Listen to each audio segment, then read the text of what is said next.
Assalamualaikum warahmatullahi wabarakatuh. Selamat pagi anak-anak. Bagaimana kabarnya hari ini? Alhamdulillah, semoga kita semua selalu dalam keadaan sehat walafiat.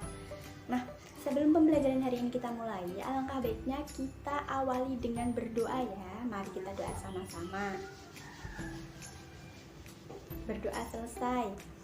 Nah, sekarang ibu minta kalian cek kanan kiri kalian. Kira-kira siapa yang tidak masuk hari ini?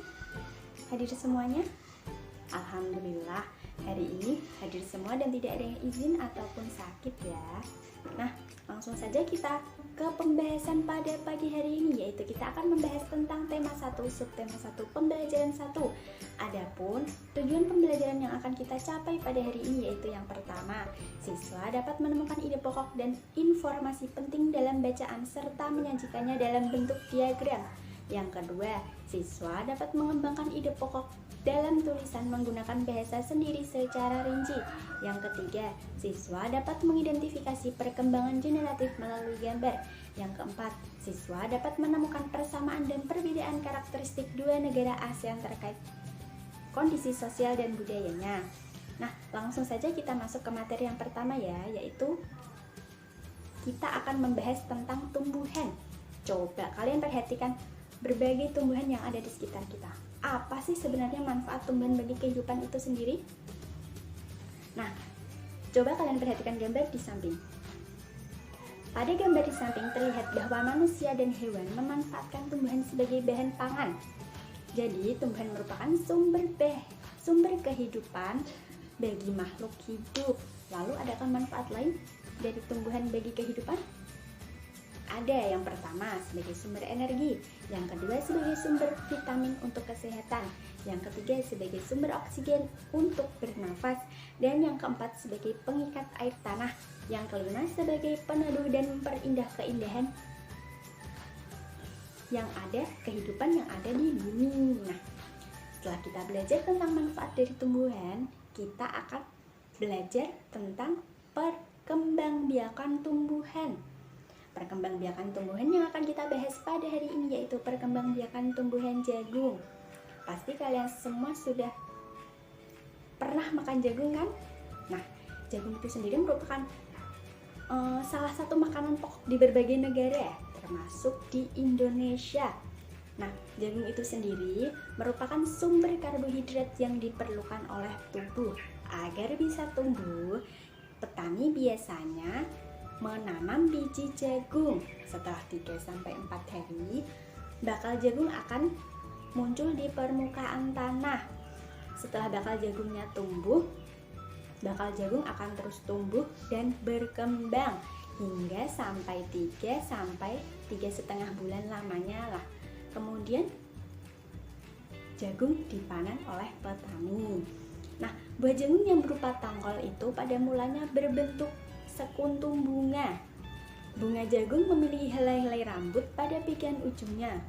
Pada helai tersebut terdapat tepung sari. Nah, tepung sari yang tertiup angin tersebut akan jatuh sebagian besar di kepala putik di bagian bawah bunga pada tumbuhan jagung yang lain. Nah, pada saat itulah terjadi pembuahan.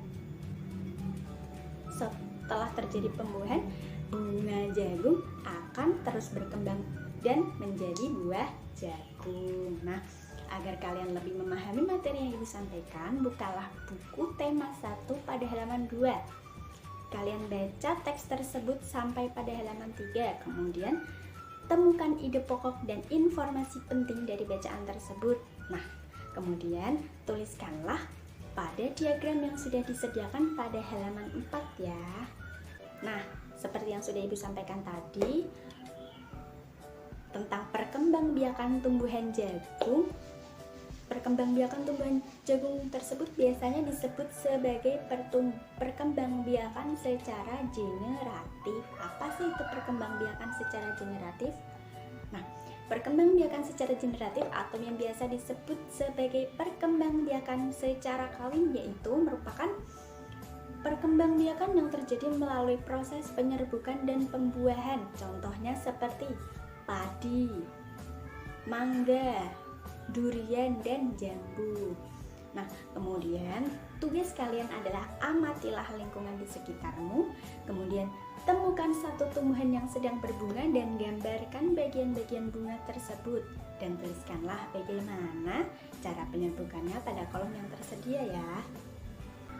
Bunga yang indah dan cantik tidak hanya mekar di Indonesia, negara kita, melainkan bisa tumbuh dan mekar di negara-negara tetangga kita.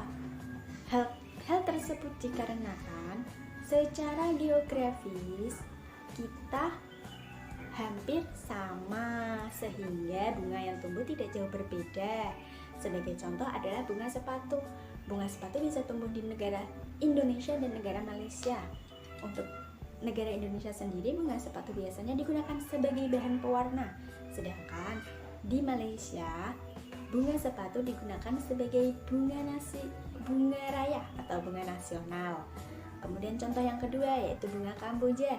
Bunga Kamboja bisa tumbuh di negara Indonesia dan juga negara Laos.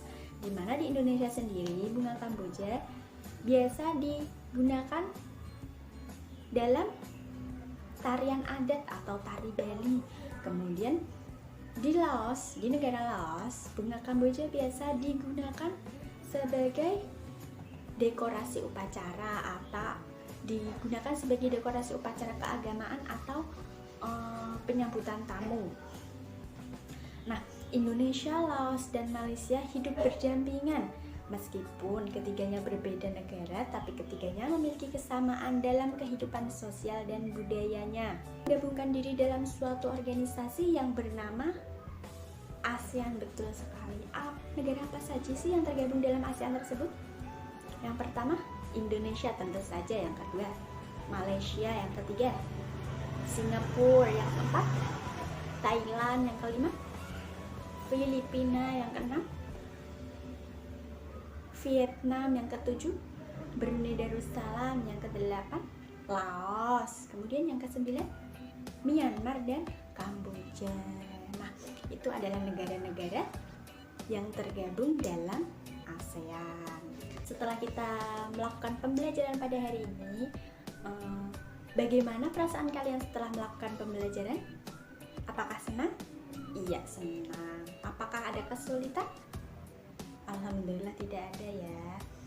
Nah, cukup sekian untuk pembelajaran hari ini. Untuk pembelajaran selanjutnya yaitu kita akan membahas tema 2 yaitu persatuan dalam kehidupan. Wassalamualaikum warahmatullahi wabarakatuh.